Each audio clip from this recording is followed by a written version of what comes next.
Kainong panyo ito? Baka masingahan ko. Sinisipon ako eh. Oh. Nandun sa babae. Ako'y medyo sinisipon kaya medyo iba ang aking boses. Dati bedroom voice, ngayon comfort room voice. Okay, magandang umaga po. Good morning. Morning. Ako'y na-challenge kay Pastor Eloy. Pero mo, pagdating ko, andyan na siya. Hanggang matapos, andyan siya. Pero nyo, kaya mas mapalad tayo, nakakalabas siya, hindi. Kaya malaking hamon. Tumingin lang ako rito, nabe-bless na ako eh. Oo. Lalo na kung makikinig ng salita ng Diyos. Okay, salamat po sa magandang mga testimony at saka magandang awitin. Okay, I'm praying to the Lord. Lord, ano po ang aking babahagi sa umagang ito? At na-assign nga tayo na speaker. Salamat po sa pribilehyo. God is the one that gives the privilege para tayo makatayo. At sa blessing, it's only by the grace of God. Tayo po lahat ay tumayo, mga kapatid. Ecclesiastes chapter 12. So, familiar verse po ito. Ecclesiastes chapter 12 from verse 1 hanggang verse 7. I'll be reading, you just listen. Remember now thy Creator in the days of thy youth, while the evil days come not, nor the years draw nigh, when thou shalt say, I have no pleasure in them. While the sun or the light, or the moon or the stars be not darkened, nor the clouds return after the rain.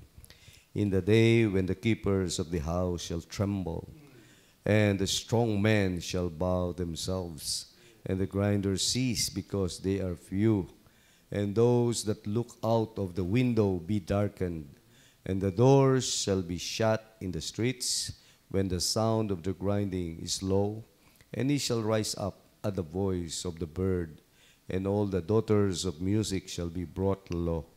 Also when they shall be afraid of that which is high, and fears shall be in the way, and the almond tree shall flourish, and the grasshopper shall be a burden, and the sire shall fail, because man goeth to his long home, and the mourners go about the streets. Or ever the silver cord be loosed, or the golden bowl be broken, or the pitcher be broken at the fountain, or the wheel broken at the cistern, then shall the dust return to the earth as it was, and the spirit shall return unto God who gave it. Okay, tayo po'y manalangin. Lord, salamat po sa mga talata na binasa, maging basya ng aming pong pag-aaral ngayong tanghali. Palahan niyo po ang inyong abang lingkod as I preach, anoint my lips, give us wisdom, fill us with the Holy Spirit. This we pray in Jesus' name. Amen. Salamat po, makakaupo na po tayo. Ang Ecclesiastes po ay sinulat ni King Solomon. Ang ibig sabihin, the preacher. Ecclesiastes, the preacher. At alam natin si King Solomon, one of the wisest king ever lived. At marami siyang nasulat na napakaganda. Even sa Book of Proverbs, almost halos lahat sa kanya galing, even Song of Solomon. Sino sa inyo ay yung makakalimutin? Taas ang kamay. Marami, marami. At alam nyo, nakakatuwa. Minsan, ako'y hinahanap ko yung salamin ko. Nasaan na yung salamin ko? Yung pala'y suot ko. Ewan kung nangyayari sa inyo. Naghahanap ka ng isang bagay, yung pala'y nasa sa iyo. So, alam nyo, ang tao madaling makalimot. Madaling makalimot. At sabi nga ay 56% daw ng information, after 1 hour, it is already forgotten. 56%. Kaya maganda, sinusulat mo eh. Lagay mo, 56%. After 1 hour. At 66% ng information you have received is forgotten in 1 day. after a day. Nakalimutan mo na. Ano ba preaching kahapon? No? Minsan nga, kakalabas lang ng church. Ano ba preaching ni pastor? O mira, naalala ko yung patawa eh. Hindi ko naalala yung preaching. No? Kaya, madali tayo makalimot eh. And 75% ng ating information will be forgotten in a week. After a week. Kaya minsan, hindi mo na alam. Ano ba yung preaching last Sunday? No? Tuesday pa lang. No? So, ang mahalaga talaga, sabi nga yung the keenest memory, daig yan ng ballpen at papel. Kung meron kang ballpen at papel, daig yan yung pinakamagaling mag-memorize. Kasi madali mo makakalimutan eh. Pero kung meron kang papel, mabalikan mo yan. So, ang ating pag-aaralan, 3 hour lang po, tapos na tayo. 3 hour. And that is remembering God. Remembering God. And the number 1 first point natin is verse 1, remember thy Creator. Remember thy Creator. Kaya po kung meron tayong dapat na alalahanin, dapat ang Diyos. Kalimutan mo na ang lahat, wag lang ang Diyos. Kalimutan mo na ang cellphone, wag lang ang Bible. Pastor, nasa Bible yung cellphone. Kalimutan mo na ang lahat, ang boyfriend, wag lang ang Panginoon. No. So, or girlfriend. No. Kalimutan mo na yung asawa. Ay, wag yun. Pero, alam nyo, may verse sa Bible, whosoever loveth his father, mother, husband, wife, brother, sister, etc., more than me is not worthy of me. God is a jealous God. God is a jealous God. Kaya kung meron kang dapat alalahanin, ang Diyos. Kung meron kang dapat unahin, ang Diyos. Salamat every Tuesday tayo hindi nakakalimot. Yung iba lang late. Pero salamat, better late than never. Hindi po ba? At salamat every Tuesday, iba't ibang lugar, nagkikita-kita tayo. Every Wednesday or iba Thursday or Friday prayer meeting, nagkikita-kita tayo. At every Sunday, nagkikita-kita tayo. Tayo sumasamba sa Panginoon. Mahalaga na alalahanin natin ang Panginoon. Alam niyo sa Deuteronomy, kung bubuksan natin ang ating Bible, buksan natin sa chapter 8 ng Deuteronomy. Ito pinalalahanan ni Moses yung mga Israelita. Deuteronomy chapter 8, mula po sa verse 2. Ang sabi rito, and thou shalt what? Remember. Yan. Thou shalt remember all the way which the Lord thy God led thee these 40 years in the wilderness, to humble thee, to prove thee, to know what was in thine heart, whether thou wouldest keep His commandments or no. Kaya po, alam nyo, pag inalala nyo ang Diyos, hindi ka magyayabang. Makikita mo kung gaano kakaliit. Makikita mo yung pinanggalingan mo. Pagka inalala mo ang Diyos, salamat, Panginoon. Masasabi mo lang, thank you, Lord. Alalahanin mo yung nagdaan natin, mga kapatid. Di ba napakabuti ng Diyos sa atin? Pagka nagkukwento si Pastor Eloy, na yung inumpisahan niya rito, ay talagang Pero ngayon, amazing, makikita niyo yung ginagawa ng Diyos. Daig niya yung may paa. Daig niya tayo. Daig niya tayo. Kaya, ang Diyos ang gumawa niyan. Kaya huwag nating kalilimutan ang ating Panginoon. Kaya, be humble. Sabi rin sa verse 3, and He humbled thee and suffered thee to hunger and fed thee with manna, which thou knewest not. Ganyan yung mga Israelita. Hindi sila nagutom. Everyday may pizza pie sa paglabas nila. May cake everyday. Paglabas may cake. Kulay puti. Mahira, eat all you can. Huwag lang masyadong matakaw dahil pag may leftover, babayaran. Magiging uod, di ba? So, at pinakita ng Diyos, sabi niya rito, neither did thy fathers know that He might make thee know that man that not live by bread only, but by every word that proceeded out of the mouth of the Lord, that man live. Ito yung kinot ng ating Panginoong Kristo nung siya ay tinempt ni Satan sa Matthew chapter 4 at Luke chapter 4. Man shall not live by bread alone. Hindi lamang sa tinapay mabubuhay ang tao. Tingnan nyo, hindi pa tayo kumakain ng lunch, buhay pa tayo. Amen? Gutom na ba kayo? Mamaya pa. So, tunay, hindi tayo mabubuhay lang ng kanin at ulam. Kailangan natin ng salita ng Diyos. Why? Because we have a soul. May kaluluwa. At yung kaluluwa na yan, yan yung ating finifeed. No? At hindi naman ibig sabihin babayaan mo na yung physical mo. Hindi ako makakatayo dito kung ako'y may sakit. Kung ako'y hindi kumain ng almusal. No? At ako'y diabetic.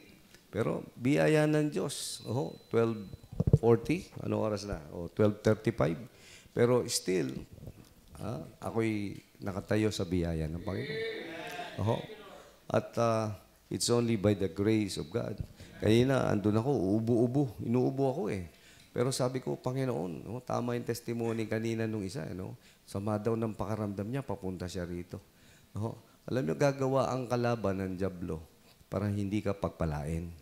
Para ikaw ay hindi mabless. Pero salamat, ang victory in Jesus pa rin. Lagi tayong victory in Jesus. Sino ang dapat nating alalahanin? Ang Diyos. Who? God. Sino yung God? Our Creator. The Creator of heaven and earth. In the beginning, God created the heavens and the earth. Lagi nating isipin ang Diyos. At anong sabi sa Deuteronomy 8, verse number 10, when thou hast eaten and art full, yan. Pagka ikaw'y busog, anong nangyayari? Dumidighay. Sa Arabo, pag dumighay, ibig sabihin, okay, nabusog. Nasisiyahan yung nagpakain.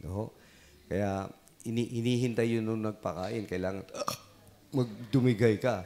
Inihintay niya yun. Parang siya ay masiyahan. Nabusog yung guest ko. Ganyan. Maraming Pilipino, ang thank you, yung dighay.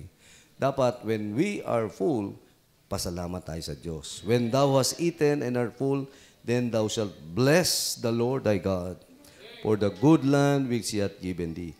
Beware, tingnan ninyo, beware. Mag-ingat tayo, that thou forget not the Lord thy God. Huwag mong kalimutan ang Panginoon mong Diyos. Not keeping His commandments. Yan. At hindi mo sinusunod yung kanyang utos and His judgments and His statutes which I command thee this day. Yan. Lest when thou hast eaten art full and hast built goodly houses and dwelt therein, when thy herds and thy flocks multiply, and thy silver and thy gold is multiplied, and all that thou hast is multiplied, then thine heart be lifted up. Bigla ngayong ikaw ay yayabang. And eto matindi, hindi lang yumabang, thou forget the Lord thy God. Ngayon, maraming pong Kristiyano, may amnesia. Alam niyo, amnesia, makakalimutin. Yung amnesia, spiritual. Madaling makalimot sa ating Panginoon. Ganyan yung mga Israelita After na tumawid sila sa Red Sea, biro mo, na corner na sila. Sa kaliwa, bundok, kanan, bundok, sa likod, nandun yung kalaban, hinahabol sila, si Pero at saka yung mga chariots. Wala silang mapuntahan kung hindi yung dagat na pula na lang. Kailangan tumawid. Kaso, dagat yun. Paano kang tatawid? Malulunod. At na umiyak sila kay Moses. Si Moses umiyak sa Panginoon. Sabi ng Panginoon kay Moses, taas mo ang iyong rod. Nung pagtaas ng rod, sabi ni Moses, the Egyptian that you see now, you will see them again no more. Pagtaas niyang ganyan, bumuka yung dagat na pula. Nakadaan sila doon. Alam niyo, after noon, nakalimutan na naman nila yung ginawa ng Diyos sa kanila. Nagreklamo na naman sila. Mamatay, wala kasing libingan sa kaya dito mo kami. Wala kaming pagkain. Wala kaming meat. Puro na lang mana. Puro mana. Sawa na kami sa mana. Nagbigay ang Panginoon ng pugo, ng meat. Bandang huli, reklamo na naman. Typical na Kristiyano, hindi po ba? makakalimutin sa mga ginawa ng Panginoon. Ayun lang kaligtasan na binigay ng Diyos sa atin. Hindi mo dapat makalimutan yun. Palangit tayo, mga kapatid. Hindi tayo natatakot mamatay dahil pag namatay tayo, alam natin sa Panginoon tayo. Kaya doon pa lang, hindi mo na dapat kalimutan ang Diyos. Kaligtasan pa lang, mga kapatid. At ano pa rito, sa verse number 14, Then thine heart be lifted up, and thou forget the Lord thy God, which brought thee forth out of the land of Egypt from the house of bondage. We were in bondage of sin before. Like the Egyptian, Israelites na nasa Egypt, they are in bondage. Tayo ay dating in bondage sa kasalanan. And He hath quickened us, sabi no, sa Ephesians 2:1, who were dead in trespasses and sins. Tayo'y patay. No? Kaya nga sabi ng Panginoon disciple, Lord, susunod ako sa iyo. Let me bury my father first. Let the dead bury their dead. Hayaan mo yung mga patay, spiritual, yung unbeliever, ang siyang maglibing sa kapwa unbeliever. Kaya pag merong patay na ililibing pag Tuesday, huwag kang pumunta. Dito ka sa prayer and fasting. Let the dead bury their dead. So, mga kapatid, alalahanin. Kailan mo dapat alalahanin ng Panginoon? Anong sabi sa verse 1? Now. Remember now thy Creator. Tomorrow? Hindi. Later? Hindi. Now. Ngayon. No? Now. Ano ibig sabihin nung now? Balik tayo doon sa chapter 12, mga kapatid. Ano sabi ron? While the sun or the light or the moon or the stars be not darkened, nor the clouds return after the rain. Alam nyo, lahat tayo tatanda. Sabi nung matanda, kalabaw lang ang natanda. No? Di, lahat tayo talaga tatanda tayo. At iba yung bata. No? Iba yung senior, iba na yung senior. No? The strength, the glory of the youth is their strength. But the glory of the old man is their gray hair. No? Ibig sabihin, yung maturity. No? Yan ang glory ng mga senior, tulad ni Pastor Rusty. Yan. Kaya tumatayo pa lang siya, nire-respeto na natin. Ano? So, senior na rin nga pala ako. Ano? Okay, pares tayo. So, in the keepers of the house shall tremble, yun, and the strong men shall bow themselves, and the grinders cease. Layo, dati yung lola ko, sabi ko, matangkad tong lola ko, ba't ngayon mas malaki ako sa lola ko? Kasi yung lola ko, nahukot yung nakaganin na, tapos nag-shrink yung kanyang buto, yung kanyang laman, gusto kong hinahawakan yung ginaganyan-ganyan ko yung balat, no? Kasi parang malambot di ba? Pero tingnan nyo, yung mga bata, hawakan mo yung ganito mo, firm, di ba? Firm. So, talagang tatanda tayo. No? Sabi rito, strong men shall bow themselves, and the grinder cease because they are few. No? And those that look out of the windows be darkened. Sino sa inyo ang nagsasalamin na? No? Ako nakasalamin na ako . No? Ibig sabihin, talagang darating yung time. No? Your vision will be darkened. Dati ang yabang ko noon 40 years old ako, 20/20 vision pa ako . Pero pagdating ng 42, blurred na ngayon. Pagka nagbabasa ka, blurred na. Nagkaroon na ako ng reading glass. Pero basa ko pa yung sa supermarket, yung malayo. 2020 pa, pero ngayon, doble vista na. May grado na yung malayo, may grado pa yung sa ilalim. Talagang gano'n totoo ito .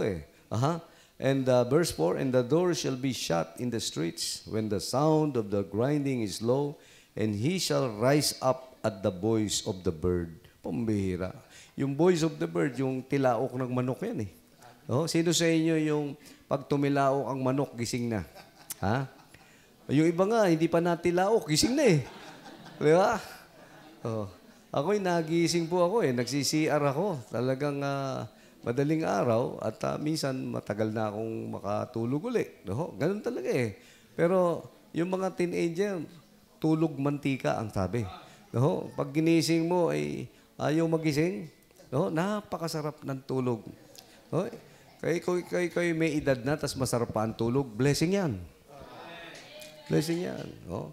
Kung matulog ka ng gabi, gising mo, umaga na, blessing yan. No? Pagpapala ng Diyos yan. Kasi sabi rito you rise up at the voice of the bird, tiktilaok. Kasi nung araw, walang alarm clock, pero pag tilaok ng manok, alam na nung lola na alas 3 na. Mamaya, tumilaok, alas 4 na. Mamaya, tumilaok, alas 5 na. Aba, pag tinignan mo, oo nga. Ang galing ng manok, Pira, tinuruan ng Diyos. Natuto yung kay Pedro eh. Sabi ng Panginoon, bago tumilaw ang manok, ipagkakanulo mo ako. So, kaya, then they shall be afraid of that which is high, and fear shall be in the way, and the almond tree shall flourish, and the grasshopper shall be a burden, and desire shall fail. You see, mga kapatid? Desire shall fail. Tatanda ka. Tatanda rin kayo. So, kaya nag-iibang alam niyo, kaya maraming tumatandang lalaki or babae. No? Yung iba, before 20, nag-aasawa na. Nagmamadali naman. Andun yung desire. Pero pagka yan ay lumagpas yan, mga 25, 30, 35. Kasi iba na ang pananaw niya eh. Iba na. Hindi na siya yung gano'n. Agresibo, hindi na. No? At iba na ang kanyang ambisyon. Kaya yung iba, tumatandang lalaki or babae. No? Binata, tandang binata, matandang lalaki. Kasi naiiba yan eh. At ganyan din, habang nag-iedad ang tao, nag-iiba ang desire. No? Kaya sasabihin ng matanda, papunta ka pa lang, pabalik na ako. Totoo yun. Lahat tayo makakaranas nito. No? So, when are we going to remember God? Now, ngayon po. No? Ibig sabihin, while we are still young. Habang ikaw ay bata pa. Habang ikaw ay malakas pa. Habang ikaw ay may opportunity pa na para makapaglingkod sa Panginoon. Kahit kung ikaw ay unbeliever, now is the day of salvation. Kung hindi ka paligtas, baka may isa rito hindi pa tiyak na pag namatay pupunta sa langit. Pag nag-rapture, iwan ka rito. Ibig sabihin, hindi ka paligtas. No? Kung ikaw ay 100% saved, say amen. Sabi nga nung sa CCF, scale of 1 to 10. 10 yung saved, 1 yung sa hindi ka saved or pupunta ka ng impyerno, 10 is langit. Nasaan ka? Between 1 to 10. O pag sinabi mong siguro mga 8. Hindi. Siguro mabait ako 9. Alam nyo, pag sinabi mong below 10, you're not saved. Kaya dapat ang sagot doon, 10. 100% kang ligtas. Are you saved? Yes. Amen. Sino hindi? Taas ang kamay. I hope, wala. Walang may iwan. Pagka merong naiwan dito, sa inyo na po yung van namin. Pag may naiwan, sa inyo na itong church dito. Pastor Eloy, bahala na kayo sa church.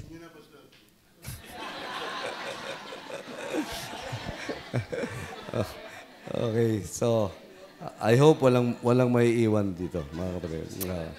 So, anong sabi sa Romans 13? Romans 13, verse 11. Basahin natin. Maganda ito. Romans 13.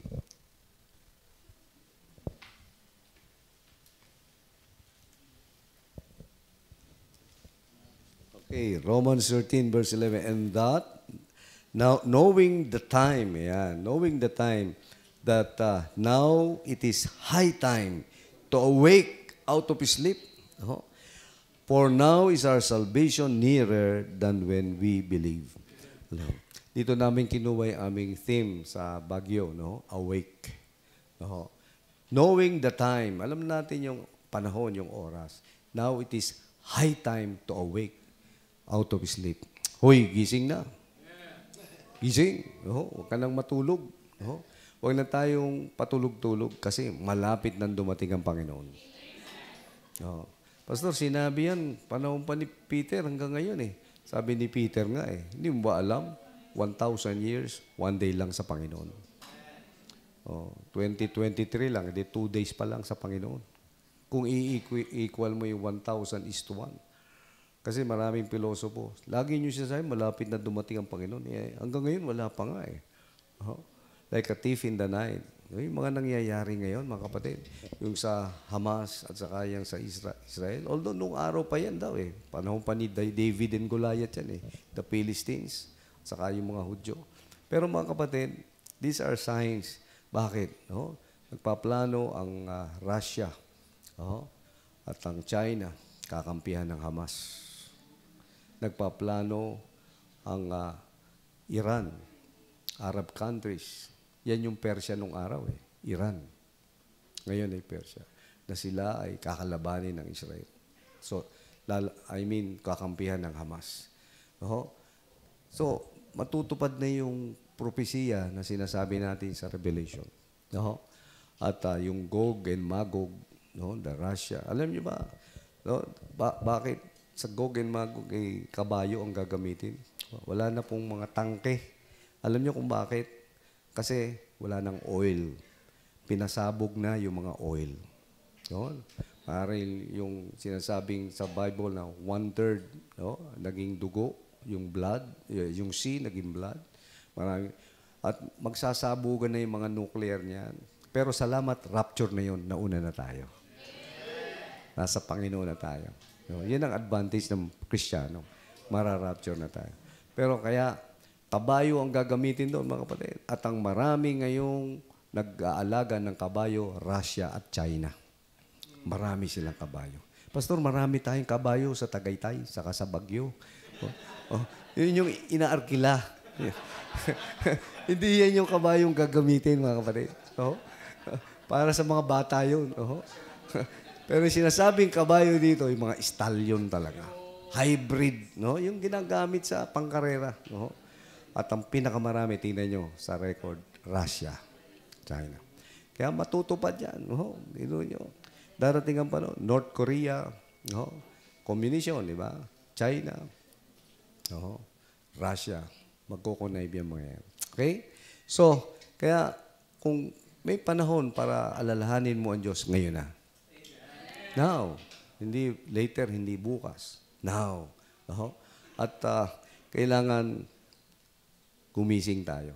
Awake out of sleep. It is high time to awake out of sleep. Bakit? Because tumatanda tayo. Time is, sabi nga time is gold sa mga businessman, di ba? Time is gold. At redeeming the time, sabi ng Bible, for the days are evil. Samantalahin natin ang panahon. Bakit? Kasi darating yung time, even the desire shall fail. When you will say, I have no pleasure in them. Mag-asawa ka na. Wala na akong gana eh. Sabi ni Gary. Ay, hindi pala. Bata pa si Gary, Pastor Gary. Wala na akong gana. Sabi nung isang lola, mag-aasawa pa ba ako? Hindi na. So, desire shall fail. Lahat. Ito, leche plan, kumain ka. Masarap ito. Diabetic ako eh. Ito, lechon, balat, malutong. Mataas ang kolesterol ko eh. Darating ang panahon, mga kapatid. Ito mahirap eh. Nung bata tayo, wala kang perang pambili, di ba? At wala kang pera, hindi ka makakain ng gusto mo. Ngayon naman, may pambili ka, bawal. Bawal naman. Saan ka lulugar? Parang wala, wala talagang ganun eh. That is life. Yan ang buhay.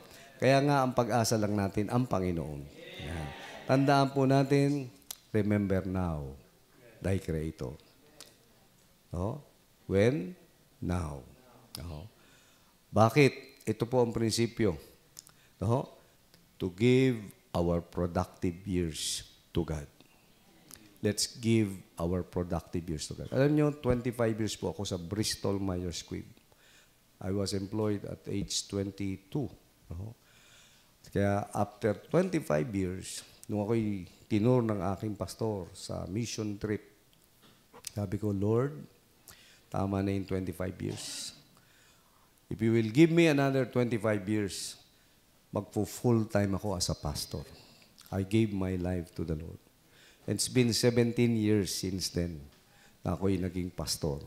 At hindi ko hinayangan yung pagsuko ng ng buhay ko sa Panginoon. So, alalahanin mo ang Panginoon while you're still strong. Mahirap pagka ugod-ugod na tayo. Gusto ko nang mag-visitation. Gusto ko ngayong mangaral. Pagka ikaw hindi na marunong magbasa or ikaw ay, nabulag ka na, gusto kong basahin ng Revelation, ang Genesis. So habang maliwanag pa ang iyong isip, maliwanag pa ang iyong mata, habang ikaw ay malakas pa, maglingkod ka na sa Panginoon. Bigay mo na sa Panginoon ang iyong buhay. Time will come, we cannot go out. Pastor Rusty, darating ang panahon, di na tayo makakalabas. Paring masakit na ang tuhod, baka bedridden na tayo.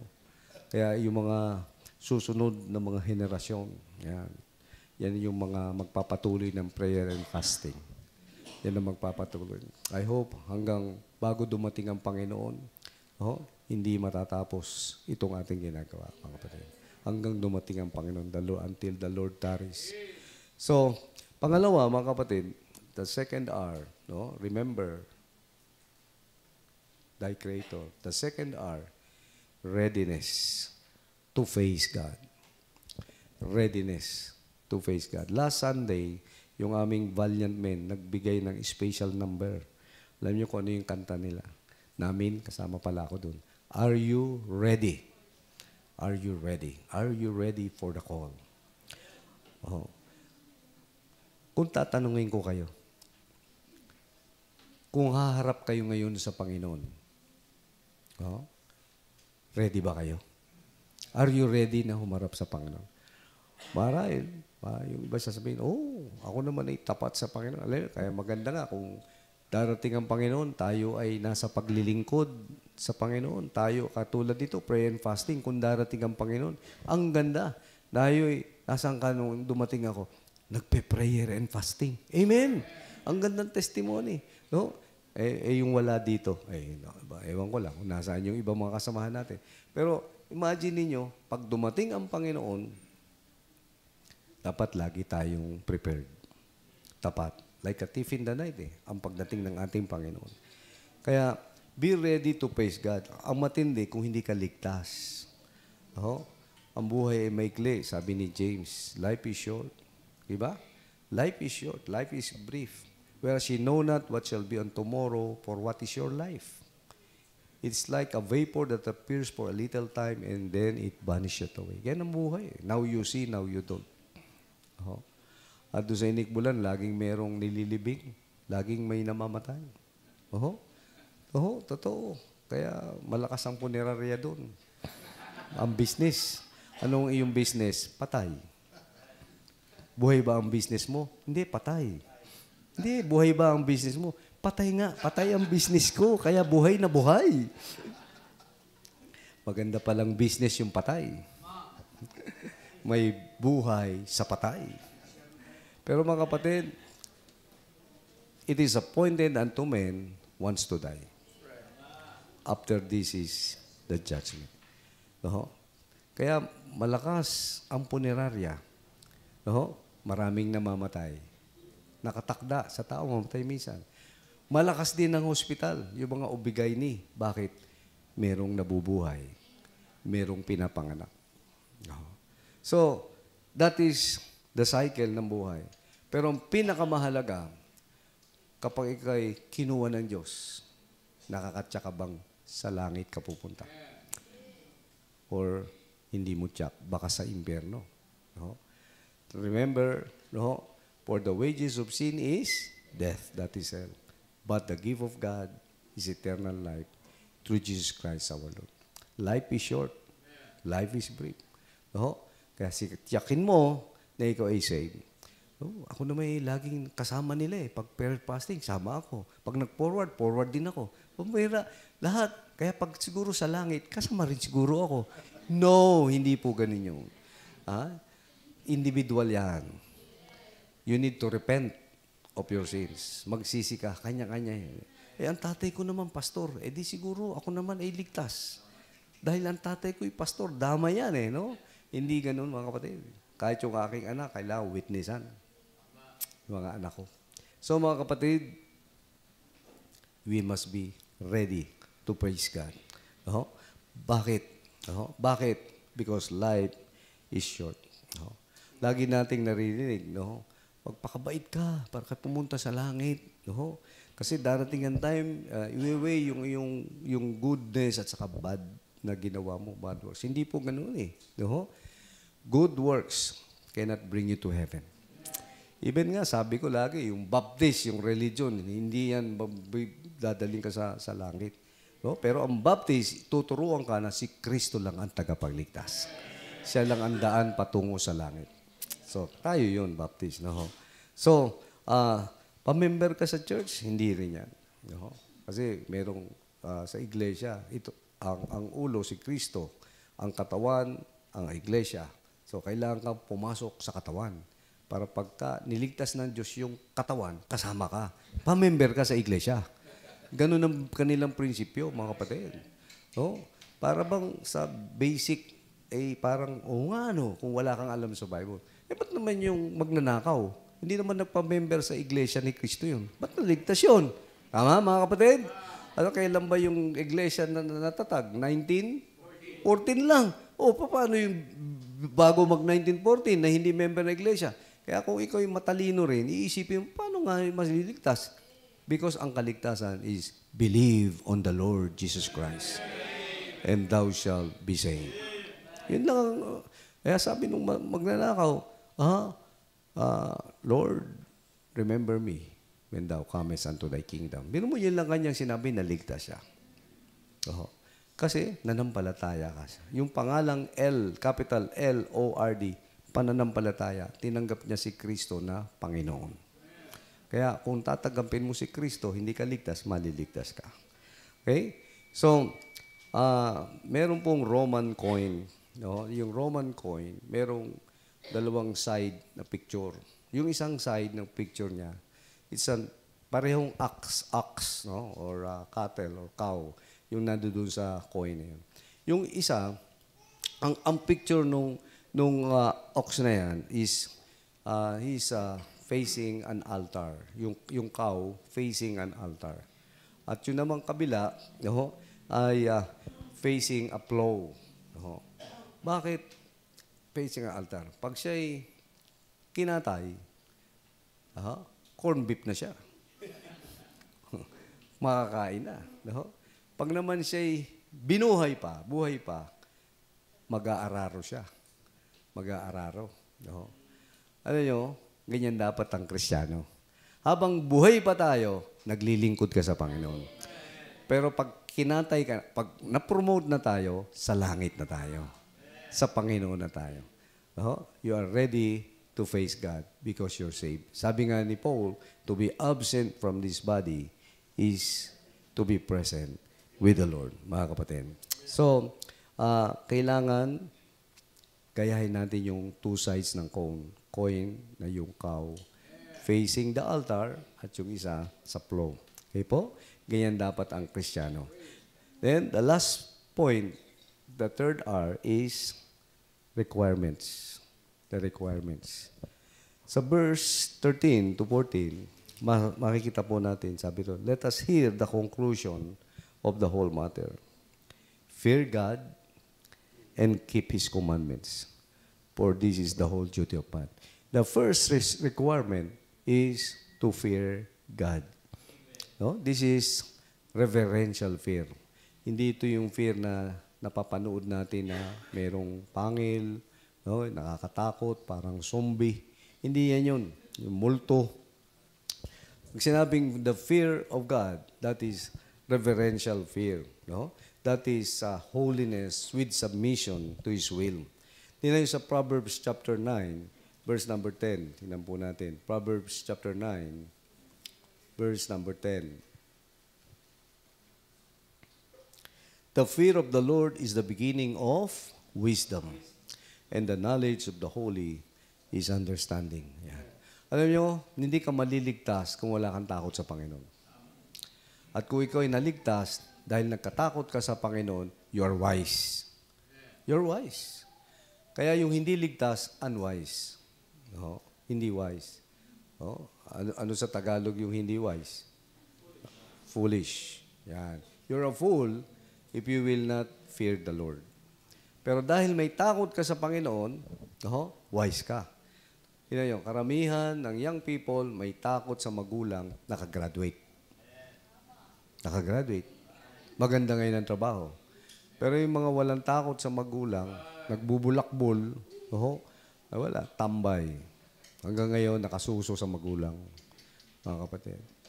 Alam nyo, kailangan magkaroon tayo ng takot sa Panginoon. At yung takot na yan, susunod ka sa kalooban ng Panginoon. Parang may takot ako sa nanay-tatay ko. Kawawa yung nanay-tatay ko. Nagpapakahirap para lang ako makagraduate. Pinag-aaral ako. Sila'y kung anong mga binibenta para lang makapagtapos ako. Kaya hindi ko gagawin ang anumang bagay magpapalungkot sa aking mga magulang. Meron kang takot sa iyong magulang. At kung may takot ka sa Diyos, ganyan din mga kapatid. Susunod ka sa Panginoon. Fear God. And keep His commandments. So, ano pa? Sa Proverbs 14, verse 27, tingnan natin. Proverbs 14, verse number 27. The fear of the Lord is a fountain of life. Wow! To depart from the snares of death. No? Kung ano-anong mga binibili mong pampabata, kung ano-anong mga nilalagay mong mga gluta sa iyong pisngi, no? Matakot ka lang sa Diyos. Magkakaroon ka ng fountain of life. Dahil yung may takot sa Panginoon, hahaba ang buhay. Hindi lang hahaba ang buhok, hahaba ang buhay. Magkakaroon ka ng fountain of life. Why? Because we have eternal life. At ang Diyos ang siyang magbibigay sa atin ng abundant life. I came that they might have life and that they might have it more abundantly. Ibig sabihin ng abundance, masagana. Gusto niyo ba masaganang buhay? So, yan ang binibigay ng Diyos eh. Pero ang kalaban ng diablo, the thief, comes, to steal, to kill, and to destroy. Ganyan si Satanas. Siya ay magnanakaw, nanakawin niya yung kaligayahan, yung magandang relasyon, sisirain niya, pupuksain niya. Pumapatay. Ganyan ang diablo. Yung samahan ng mga pastor, sisirain niya. Yun mo yung dati nating mga kasamahang pastor. Ngayon, dati tinatawagan ako. Ngayon, hindi na ako tinatawagan. Dati, kinukumusta ako. Kumusta ka na, Pastor Manny? Pero meron ako nakarating sa akin na information, gustong makipag-usap, makipag-fellowship sa atin. Sabi ko, may nagtanong sa akin, sabi ko, pastor din yan kaparehas nating pastor. Bakit naman gagawin mong, sasaraduhin mo ang pinto? Kaya we welcome. Kasi ang diablo ang nagsisira niyan. Yung magandang relasyon sisirain. To kill, to steal, to kill, and to destroy. Yan ang layunin. Pero Jesus came. Anong sabi niya? I am come that they might have life. Kaya yung iba, sabi, have life. Wala kang kabuhay-buhay sa buhay mo. Have life. Binigyan tayo ng Panginoon magandang buhay. Hindi lang magandang buhay, masaganang buhay. Napakasarap maging Kristiyano. Nag-e-enjoy ka na sa lupa, pagdating sa langit, lalo kang mag-e-enjoy pagdating sa langit. Actually, yung enjoyment nga dito, wala. It cannot be compared doon sa, sabi nga, eyes that have not seen, ears that have not been heard, na kung gaano kaganda yung hinanda ng Diyos para sa atin. Are you excited, mga kapatid? Excited ako, pero not yet. Wag muna. May maliit pa yung anak ko . Not yet. So, pero hindi ako natatakot. Anytime kunin ng Panginoon, hindi tayo natatakot. Pero not yet. Wag muna. Marami pang prayer and fasting ang atin mga kapatid. So, requirement, fear God. And then the second, keep His commandments. The word keep is to obey. Simply, obey. Yan ang problema sa atin eh. Hindi tayo marunong sumunod. Yan ang problema kay Eva at Adan, kaya pinalaya sa paraiso. The sin of disobedience. Hindi dahil kinain yung mansanas ni Eva. They disobeyed God. Sabi ng Panginoon, lahat pwede niyong kainin, maliban doon sa puno sa gitna, the tree of the knowledge of good and evil, because when the day you eat thereof, thou shalt surely die. Tiyak, ikaw ay mamamatay. Iniling lang ng Diablo, deceiver. Tiyak, hindi naman. Hindi ka na. Magiging Diyos ka rin. You will be like God. You will know what is good and evil. Kaya si Satan, deceiver. From the beginning up to now, deceiver. Kaya huwag tayong magpapaloko sa Diablo, mga kapatid. Mula umpisa, deceiver. Kaya sila pinalayas, nag-umpisang mamatay because of the sin of disobedience. Ayun mga kapatid, kung iisipin natin, simple lang pala ang buhay ng tao. Para ka pagpalain. This is the whole duty of man eh. Fear God, matakot ka lang sa Diyos. Obey His commandments. Ito yung duty natin. Kasi pag ikaw sumunod, nandun yung blessing.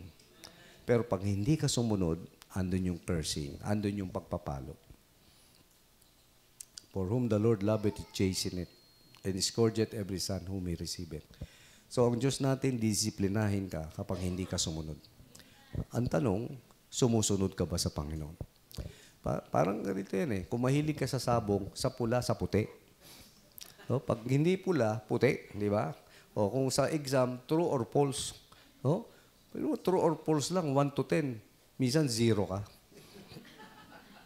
Hindi ka man lang tumama ni isa, Saan lang, hula ka na lang. Ang style dyan, lahat lagyan mo ng true. Di at least may 5 points ka. Pero mo true or false lang. 0? Ang bira. Wala man lang tsamba. Alam mo, sa buhay ng Kristiyano, susunod ka lang o hindi. Ganun lang kasimple. Pag linggo, susunod ba ako? Dapat nasa church. Pag magbigay ng offering, susunod ba ako? Bibigay ko ba sa Panginoon o hindi? Ganun lang kasimple kung tutusin. May binubulong ang Diablo. Susundin ko ba yung binubulong na Diablo o hindi? Kasalanan yung binubulong. It's a matter of white and black. Walang gray. Kung sa white, sa Panginoon. Kung black, sa Diablo. Evil.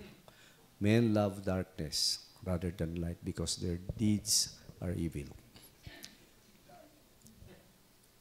Sa ating conclusion, mga kapatid, alam natin yung to obey is better than sacrifice. Kaya na-disqualify si King Saul.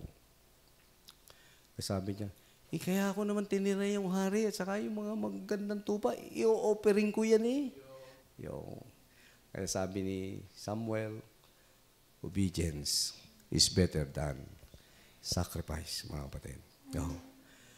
During the time ng 1800, siguro narinig nyo na ito, yung merong tinatawag na gold rush in the year 1800. And the way to test the gold ay meron silang nilalagay na nitric acid. Ito yung parang sinasabing acid test. Tunay bang ginto yan? Sino may ginto sa inyo? Bubuhusan niya ng nitric acid. Pag yung sing-sing mo, di ba ito, gold, nagkulay green. Kulay green. After nilagyan ng pinatakan na yon, ibig sabihin, gold-plated lang. Gold-plated.